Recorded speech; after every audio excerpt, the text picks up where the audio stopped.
Over the past 3 weeks, I travelled to 3 different countries across multiple continents to compete in the official Pokemon Go competitive circuit. The first stop on the list was Poland for the Gdansk Regional Championship. Unfortunately for me, Gdansk is right here, and I live all the way over here, so I had some trekking to do. I woke up in my hotel in Sydney at 2 a.m, grabbed a Grimace Shake, and set off on an hour walk to the airport. Could I have stayed right across the road and skipped this walk? Yes, I could have, but I just saved $50, so who's the real winner? Unfortunately, it turns out that immigration doesn't open until 4 a.m, so I could have got a bit more of a sleep in. Leaving at 6 a.m, I had a full row to myself on the flight to Dubai, and 14 hours later hopped on a 5-hour flight to Munich. Naturally grabbed a pretzel while I was there, and then it was finally onto flight number 3 to Gdansk in the exit row. Clearly I didn't need the space. And 32 hours after leaving my hotel in Sydney, I finally arrived in Poland. Not wanting to waste a single minute, we got straight to go. Yeah, he needs to catch up. It is officially day 1 of the Gdansk Regional Championships, and I'm about to get an Uber to the venue with a few for the Europeans. But essentially, the aim of the aim of the game today is to get top 32, because top 32 will guarantee me championship points from this regional championship, which means that I need to hit losers round 4. That is sort of the target. I mean, winners round 4 would be brilliant, but that's actually an overshot. So losers round 4 is the sort of more realistic aim, and we'll pick up some championship points. This is the team of 6 that I'm going to be running today. It's very sort of core meta for 5 of them, and then we have Shadow Skarmory. It's a little bit of a core breaker that does quite well into a lot of the main line picks that we used in the Lille Regional Championship. So I'm very much hoping that I sort of see those main meta teams. And what I'm really not hoping to see is electric types. Pokemon like Fortress, like Chargebug, like Magnezone, that I've sort of been hearing rumors that a lot of the sort of top European battlers are going to be running in this tournament. So I'm a little nervous about that, and I'm hoping that we can just run into a lot of teams that are not running electrics, because I've been doing a lot of scrims, especially with the Australians. And like, shout out to all of these guys as well, because they have been absolute heroes, doing a lot of scrims with me. Like, a couple of these guys built new Pokemon just to scrim against, some of my bad matchups as well. So like, I'm so appreciative to all of these guys, but especially Jakobovich, who has been giving me like a ton of advice. We jumped on a few hour call to sort of build this team as well. And so like, very, very appreciative of all of his efforts, but also all of the Aussies as well. Because, I'm feeling pretty good. Like, I've got a positive win rate against the sort of Aussie world collective as a whole. And so we'll try and make it work in the actual tournament today. But yeah, I've got to go get that Uber. So let's get the day started.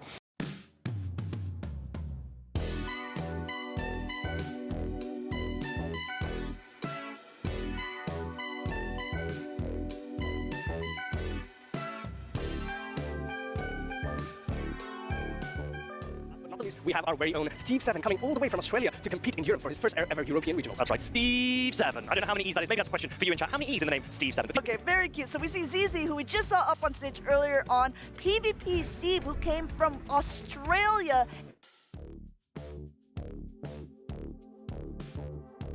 Okay, we're officially 2 rounds into the tournament. Now, my original plan was essentially after every round, I was going to, come over somewhere, record a little, recap of what actually just happened. Unfortunately, in the first round, we were actually the very last pair to finish, which means that we sort of, we finished the game and then immediately we had to jump straight into game number 2. So I'll sort of just run it back to back. Unfortunately, these battles weren't streamed, and for whatever reason, you're not allowed to get the footage off of the phones, so we can't watch the battles back. But luckily, I did sort of take notes, so I sort of have an idea about what actually did happen in these battles. Originally, I thought that I might try and recreate them like Wolfie sort of does for VGC, but it sort of just doesn't really work out that same way with Pokemon Go, just because it is all down to that sort of half-turn difference, and my note-taking wasn't that good. Round number 1, we were up against Lord Blueman. Teams are just over here, and essentially they haven't done a lot of regionals. I think they've competed in 2 regionals before this one, but one of them was a top 16 performance, so definitely not a cakewalk by any means.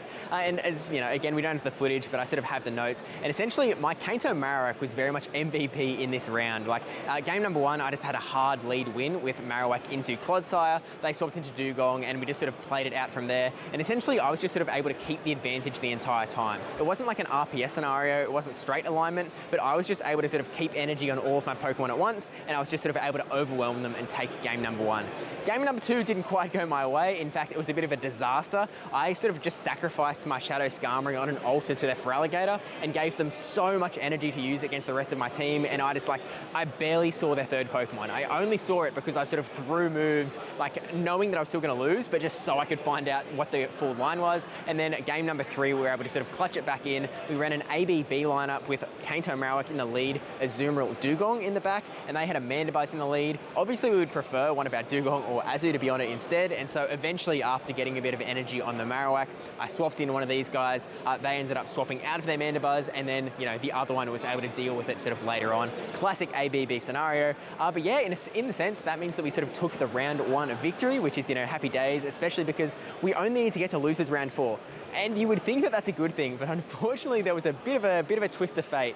And to explain that, I'll have to talk about round 2 first, and then I'll get back to it. Round number 2, I was up against Aragyuk, who played at the World Championships in Honolulu this year, and also just came off of a top 8 performance in Dortmund, I think 2 European regionals ago. So a very strong battler, and not a battler I was looking forward to having to face.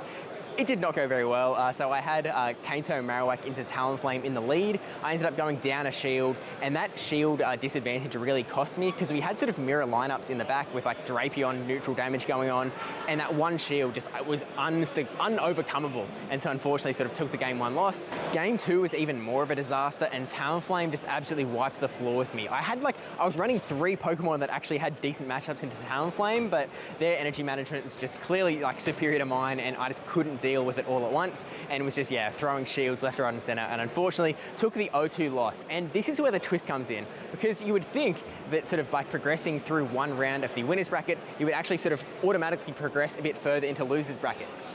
Not the case. The way that the bracket works is that even if you lose winners round 2, as some people did, you actually go back to losers round 1, the same place you would have gone if you just lost round 1 anyway. So unfortunately that means that, like, you know, that's where we are. And so going into round number 3, we have to win essentially 3 rounds in a row to get that top 32 position that we're aiming for. So we've got a chance, we'll give it a shot. So that didn't go great. In the first game of round 3, they actually ran a team that was triple weak to Ariados, so I had an Ariados, so sort of swept the floor with that one pretty handily. Game number 2 is where it all fell apart though. So obviously 1 game away from sort of winning the round, progressing on to losers round 2, I threw. Here's the scene. Ariados is my final Pokemon, but it is super Trailblaze boosted. Like, it is like nothing else. It's, you know, just absolutely racks these things up. They have a Mandibuzz that is pretty much full health, but it's going to get KO'd by 2 lunges from my Ariados, and they have a Dunsparce in the back that is 1 rollout away from sort of being able to get to its move. So I need to essentially throw 2 lunges into Mandibuzz to KO, and then I need to get a move onto that Dunsparce before it gets that 1 rollout to get its charge attack off. Unfortunately, and I could have done this, but unfortunately, for some reason, I threw the first lunge, and then I threw the second lunge 2 Poison Stings away from the move. I could have got 1 extra Poison Sting in against this Mandibuzz. I would have only needed 1 Poison Sting, 2 turns, and then use the 3rd turn to throw the move. They would have got 3 turns for their rollout and not been able to throw their move. I would have got the guaranteed win. I threw 1 Poison Sting too early, and so unfortunately it sort of lost that game, which put us to a 1-1 scenario. So then we did go to a game 3, and game 3 I kind of just got super alignment just destroyed, to be honest. Like, I really felt like I had no play the entire way through. I'm pretty sure they Mandibuzz was into my Ariados as well. Like, it was just a disaster, and so unfortunately it means we've been knocked out of the tournament with a 1-2 result. And not only that, but we got knocked out in losers round 1, even though we had a win in the winners bracket under our belt, which is just really unfortunate. It means that I'm not even in the top 64 of the tournament. I'm sort of in joint last place, which just feels bad, man. Like, you know, this is the tournament that I've put more prep into any other tournament, you know, ever. Most of the time in like the Australian regional scene, I've gone in with pretty much no practice. I'm just going in for a bit of fun. I do okay. I've never gone, you know, never gone worse than 2-2 at sort of a minimum, and like, you know, have a good time. This time, because I was going in with, I've been doing so much practice, so many scrims, that I was just sort of like, I was coming in with a sort of expectation of sort of like doing pretty okay. Like, you know, the top 32 wasn't guaranteed, but it was like, it was felt achievable. It was like a hope. But like, yeah, to sort of like have the higher expectation and then sort of miss it hurts so much more. So, you know, it's all a learning experience, and so I just have to sort of pick up, look at the next 2 tournaments. You know, obviously we've got Buenos Aires, and then we have LAIC, and we just have to sort of, you know, learn a few more lessons, get a bit more practice in, and make sure that we avoid these mistakes going into those next few tournaments. And, you know, we still have a chance of getting that travel award and the big bucks as well. So we'll do our best, we'll recover. But yeah, we'll see how we go. I had a great time hanging out with all of the Europeans and meeting a lot of the Europeans here in Gdansk, Poland, but it was time to get back in the air for another 15 hours to get to Buenos Aires. We're officially in Buenos Aires, and there are a few extra things that I sort of wanted to add on to the Gdansk portion of the video. Number one, I didn't get to record any of it, but there were a couple of cups and challenges, well, 1 cup, 2 challenges after the regional. I did ask if I could set up, you know, the camera to record from behind to get the battles. Unfortunately, I couldn't. I do have this one though, so I can at least show this one battle where I had Skarmory lead into Bastiodon lead, and it really just exemplifies the fact that I had a lot of fun playing in those cups and challenges, and it was really like quite the mood booster to bounce back from, you know, not doing very well in the regional, to just meet a lot more people, you know, and have a lot more fun. And I think that like the meeting people part is something that I didn't really record a lot of either, in that there were a lot of, you know, social events going on. Like I got to spend a lot of time with, you know, the casters, it's Wireless and Mish as well, who are just brilliant, fantastic people, and like so many people that I just, you know, either had never met before or, you know, had met at a world championship, but just were able to spend a little bit more time with. The other reflection from Gdansk is that I really think it was a good team into the Gdansk meta. I think that it was sort of as expected, very good into the teams that weren't at the top of the leaderboard. And so, you know, if you only have to see 1 or 2 of those battlers in the whole tournament, then you're actually in a pretty good position. And seeing as I was only aiming to hit top 32, I actually think that it was a very good team read. Unfortunately, it was just about the execution. And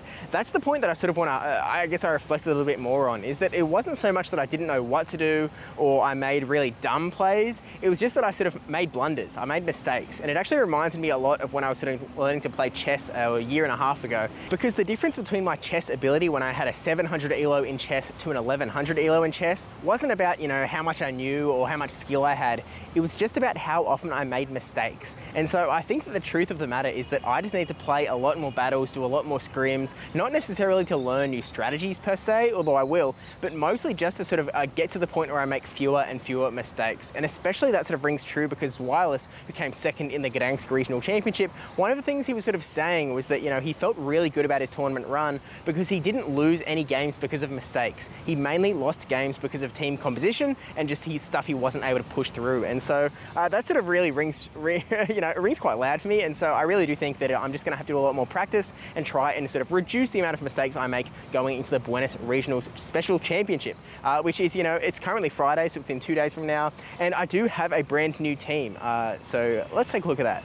It's like little mic. Oh, it's a mic. Yeah. Hi. Hello, I am with Nighttime Clasher from twitch.tv/Nighttime Clasher. Is that your Twitch? Is that? Yeah. Wow. No one else took the name. No. Believe it or not. Crazy. Believe it or not, no one else has taken the name. Yeah. Liverpool regional champion from like years ago. He's washed now. Yep. But I figured that I would just steal a team from him because, like, I mean, it's probably good, right? I think it's pretty good. Okay, what is the team? We have Shadow Marowak, we have Azumarill, Toxapex, Ariados, Moltres, and Dunsparce. Okay, how does it work? What's the idea behind the team? This hasn't come out till after like the We're prime. literally just trying to like safe swap Marowak every game, degen through every matchup, and like as long as you avoid Superior with the Marowak, you probably just win like most of your games. Marowak is the GOAT, and then we're still trying to help him learn how to use Moltres, but Moltres is also quite good, like for clearing out Azu. Clearing out Azu? What do you mean? You need, because basically the way it works is you live in Ice Beam. Yeah. So they're not going to throw 5. They're going to need to throw at 6 for the player, but they're also not going to throw 6 because that's bad timing. You pace to the Bone Club while they haven't thrown yet, then you just swap. And then like you come in the Marowak even, 1 then, they're at 2, and then you pace to the Bone Club while they're pacing to the next Ice Beam, and you CMP. Easy, simple guys. Easy. So this team is guaranteed to work. Eric says so, and therefore we win this. So good luck us, I guess. Before we get into the actual tournament, we have a bit of a cup going on here, and it is one of the most stacked cups I've ever seen. There are tournament winners from all over the world, like multiple continents, in fact. Like we've got Nighttime Clasher coming in, we've got Desynced, we have, you know, Martel Gaude, LNDS, Harjef, like everyone is here. This is just an absolutely crazy cup. I'm currently 2-1, but we're like almost 3 hours into this tournament. Like it is currently 9:40 p.m. It's going to be, I think they said it was a 5-round cup plus a top 8 top cut, so it's going to be a very long night. They're currently splitting the rounds in half so that the internet doesn't struggle as much. So I'm not running my actual tournament team. I'm running this team, which is pretty much my Gdansk team, just with Skarmory taken out and Galarian Moltres put in, because I wanted to give it a bit of a go. I just wanted to practice with it, and that's really what I'm treating this cup as. But see how we go here, but it's definitely an interesting night. Okay, it is now 1 a.m. We only just got back to the hotel room. That cup went for so long. We were literally there for like 7 hours. It was kind of crazy. But in the end, we ended up top 8 in that like completely stacked tournament, as by the way. If I didn't mention it before, like there were 2 IC winners, 4 regional champions.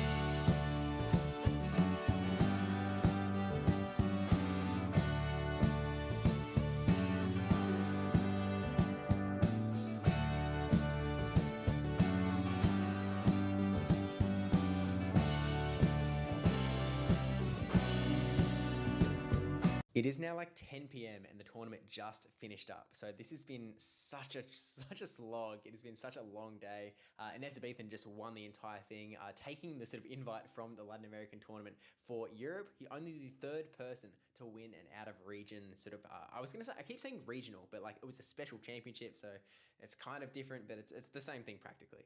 But he may have won.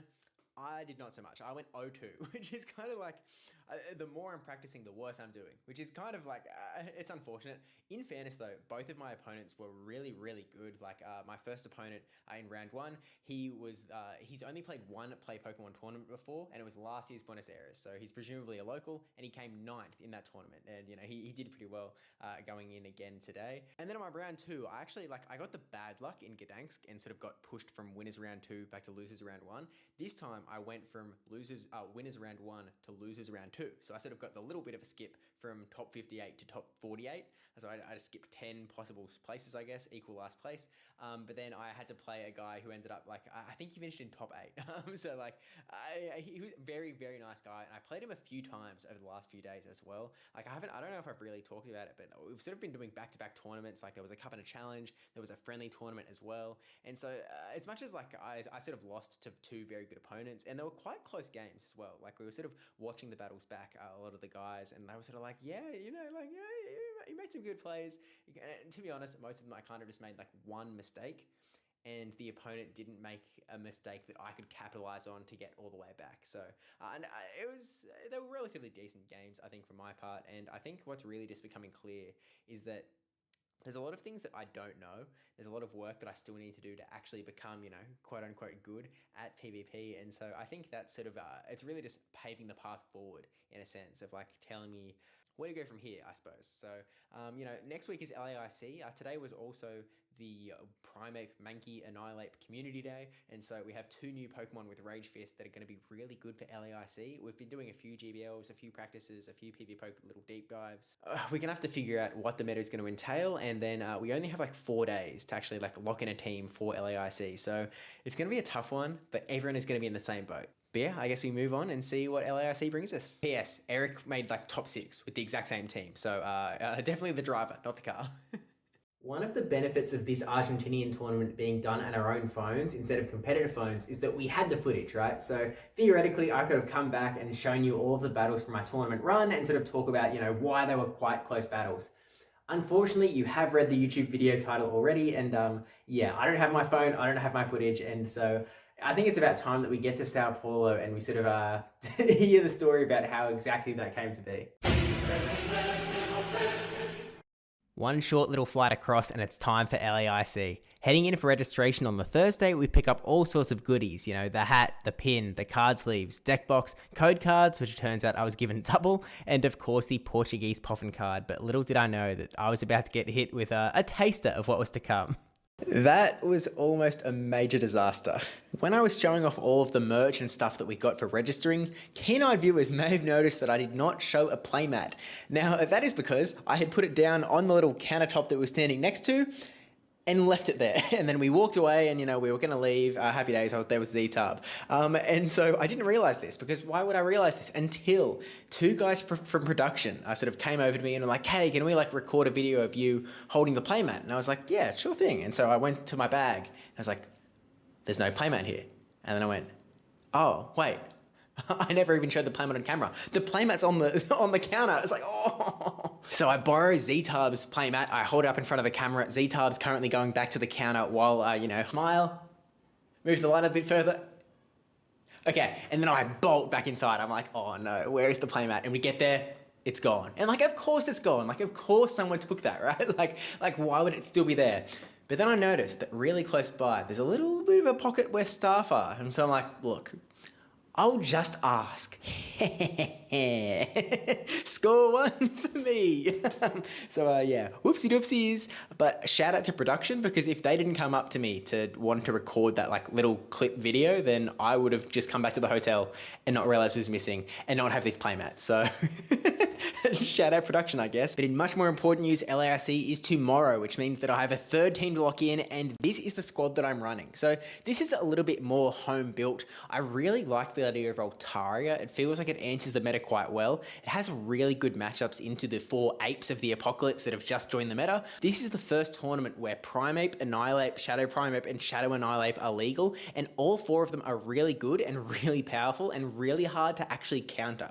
And one thing that Altaria does really well is it counters them really well. So like, for example, up against Annihilape, because I have a particular IV spread that does 1 extra damage per Dragon Breath, I can actually completely farm down an Annihilape into the sort of even energy scenario and only overfarm by like 6 energy. So I have 100 energy and, you know, something like a third or a quarter of my health remaining, ready to throw into the next Pokemon that comes in. And generally, like, you can sort of do a fair bit of damage onto whatever Pokemon comes in. I think it's a pretty decent team. It's got a lot of neutral coverage. It's a little bit squishy. Primeape is still quite good against the team, and there's definitely some meta threats, but the bracket has come out. And so, or not the bracket has come out, the groups have come out. And I know what battlers are in my group. We've got a group of 16 battlers, and I think the top 2 progress to the top 32. And 9 people in my group have never played a play Pokemon sort of a regional or level event or higher before. So that either means that they're like, you know, potentially really, you know, free wins, or that they're really good and they've just never made it to a tournament before. So I'm sort of hoping it is the former.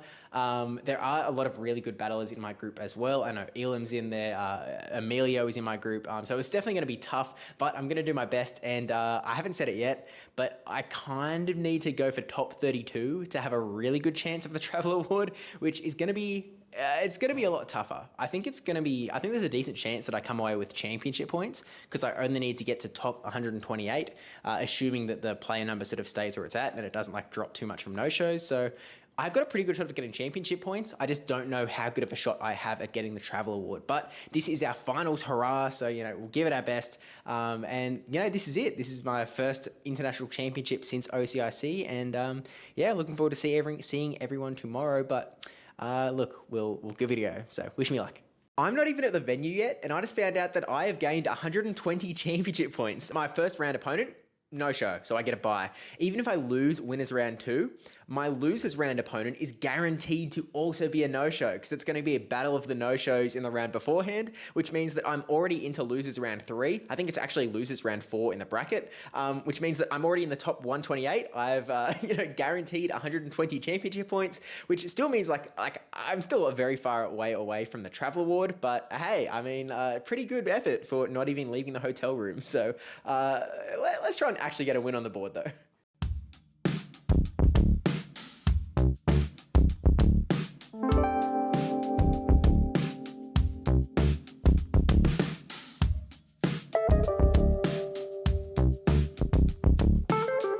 Who they have here, and that is PvP Steve 7. That is right.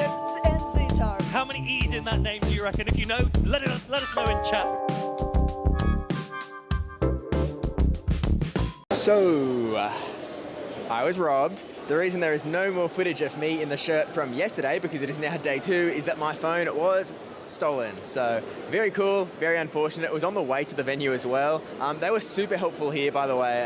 Shout out to TPCI for, just helping me out, secure all of my accounts and whatnot. I've spent a lot of the last 24 hours freezing accounts or closing accounts or force locking out of accounts. It's been a little bit of a nightmare. Luckily, I do have a trainer club login, which doesn't need 2-factor authentication, so I was able to play yesterday, but look, a little bit of a nightmare on all fronts. I mean, like last year it happened to Jeff, and then he went on to win all of LAIC. I feel a little gypped that that has not happened because, spoilers, I am out. I did not make it to day 2, and I guess I'll talk about the results in in the next clip. But luckily, the SIM card that I purchased for Poland is actually the same provider as here in Brazil. So this morning I was able to sort of grab my Poland SIM card, plug it into this sort of secondary phone that I was using for vlogging, and at least play the game. Because yesterday I just couldn't play the game. I spun a few stops while I was on the competitor phones, but yeah, so. Very unfortunate, but everyone's been completely lovely as well. So outside of that, I guess we'll just have to be more careful. I don't know. I guess we just Uber from door to door here on out. I'll talk about it more in the G'day Battlers podcast, so link in the description to that. But yeah, a little bit unfortunate, but let's actually start recording stuff today, I guess. Now, as far as my actual results from play, I actually have even worse news, because despite the fact that we were told at the start of the day that top 128 were going to get points, at the end of the day, after all of our battles were done, we got told that it was only top 64 that were getting points, and your boy did not get top 64. So unfortunate, because like I was sort of going around all day being like, yeah, I got 120 points, happy days, like, hey, it's all good, it's not too bad that we didn't do too well. And no, not the case. I realised that I could just put Subway Surfers on to distract you, so, you know, pay attention to the screen while I talk about my bad results. So round 1 was a no-show, as we said, but then round 2 I had to face Corlash, who is one of the best battlers in the bracket, and a very strong competitor. I mean, you know, here is, you know, accolades off his Dracovic profile as well, like incredibly strong, and I met him back in Argentina. But yeah, he whooped me. It was a little bit RPS. It's not like straight RPS, but it was very alignment based. Like, you know, game 1 I had my Altaria lead into his Dunsparce lead, so like it didn't go very well. And game 2, the backline was a very alignment based as well, so that was unfortunate. But I was still in losers round 2, and then as I said before, losers round 2, I got another no-show into losers round 3. Round 4 was completely rigged, because Emilio, one of the top 2 people in the bracket, was supposed to stay in the winners bracket, and I was supposed to have an easy time in the losers bracket. This guy goes and loses, and so I have to face him in losers round 3, and it did not go well for me. Like, I didn't play well. I think that I sort of lost on team composition, to be honest. I sort of brought some weird lines, and they didn't pay off. So it wasn't RPS, it was just, yeah, bad. But it meant that I sort of got knocked out. But again, the whole day I was like, we're good, man. Top 128, we got points, we're fine.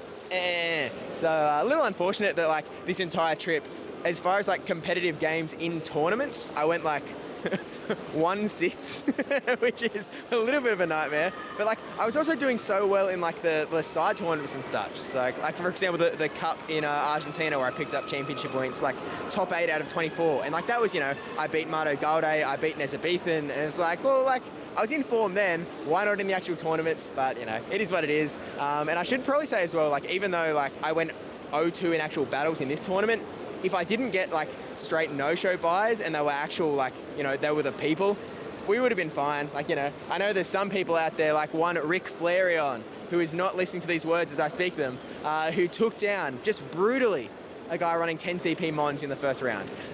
So, you know, if I had those guys, then we would technically have more battle wins, but it just meant that we had the, you know, we had the no-show ones. So we got 2 hard opponents, we lost to 2 hard opponents, and it is what it is. But yeah, we'll see how the rest of LAIC goes, and I don't know, I'll wrap it up at some point. Now that I'm out of the competition, what do I do on day number 2? Enter Ashton Nash, the NAIC runner-up from Mexico City, and just an absolutely lovely guy. I don't know what inspired him, but on day number 1, he told me that if he won his winners group semis, to hand me the Australian flag that I had with me. And so, you know, he plays his game, he comes out being escorted by a judge, and he just says to me 4 words: "Give me the flag."